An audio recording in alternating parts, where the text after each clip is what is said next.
কোরবান মানে কি? পরিভাষায় আমরা কোরবানি বলতে বুঝি আল্লাহর সন্তুষ্টি অর্জনের লক্ষ্যে পশু জবাই করা, এটা পারিভাষিক পরিচয় বলা যায়।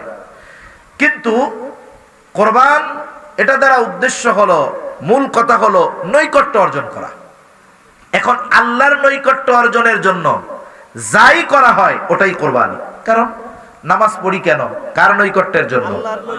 দান সাদকা করি নৈকট্যের জন্য। এই দৃষ্টিকোণ থেকে আল্লাহর নৈকট্য অর্জনে যেই আমলই করা হয় সেটাকে কোরবানি বলা যায়। তবে শরঈ পরিভাষায় আমরা যেটাকে কোরবানি বুঝি, যে আল্লাহর নৈকট্য অর্জনের জন্য নির্দিষ্ট দিনে নির্দিষ্ট ব্যক্তির নির্দিষ্ট পশু কোরবানি করা, আল্লাহর জন্য জবাই করা, এটাকে আমরা কোরবানি বলেছি।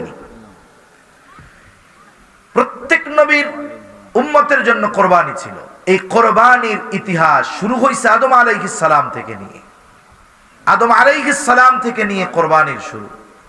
ওনার দুই সন্তানের মধ্যে যখন আল্লাহ তাআলা ওই সময় জোড়ায় জোড়ায় সন্তান দিতেন, একটা ছেলে একটা মেয়ে, এই জোড়ার ছেলে আর ওই জোড়ার মেয়ে, ওই জোড়ার ছেলে আর ওই জোড়ার মেয়ে, এইভাবে বিবাহ হইত।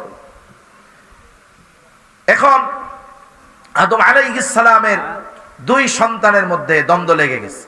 এক জোড়ায় দেখতে বোনটা কালো, আর এক জোড়ায় দেখতে বোনটা ভালো।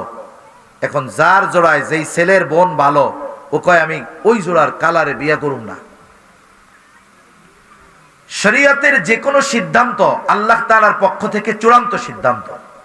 এরপরেও দুই ভাইয়ের মধ্যে যখন দ্বন্দ্ব, আদম আলাইহিস সালাম বললেন ঠিক আছে, তাইলে তোমরা আল্লাহর জন্য কোরবানি করো। এখন যদি কোরবানি কবুল হয় তাইলে আল্লাহর ফয়সালা ওইটা। এখন কথা হলো আদম আলাইহিস সালাম শরীয়তের, ওনার শরীয়তে সুস্পষ্ট বিধান থাকার পরেও কেন বললেন কোরবানি করার জন্য? কারণ উনি তো নবী, উনি নিশ্চিত যে এই বৈধ কাজের জন্য ও যদি কোরবানি করে, অবৈধ কাজের জন্য ও যদি কোরবানি করে, তাহলে আল্লাহ তাআলা এই কোরবানি কবুল করবে না। এখন আদম আলাইহিস সালামের এক সন্তান যে তার জোড়ার বোনরে বিয়ে করতে চায়, ও কৃষি কাজ করতো, ও কিছু চিটা মিঠা ফসল আল্লাহর জন্য কোরবানি করছে, রাইখে আসছে এক জায়গায়।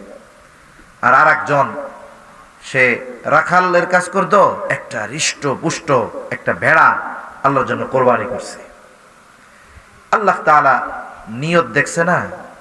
এখন ভেড়া যে কোরবানি করছে তার কোরবানি কবুল হয়েছে। এখানে একটা বিষয় আছে, গরু বড় হইলেই কোরবানি হয় না, কবুল হয় না। টাকা বেশি দিয়ে গরু কিনলেই কোরবানি কবুল হবে এমনটা নয়। আল্লাহ তাআলা কোরআনুল কারীমের মধ্যে বলেন,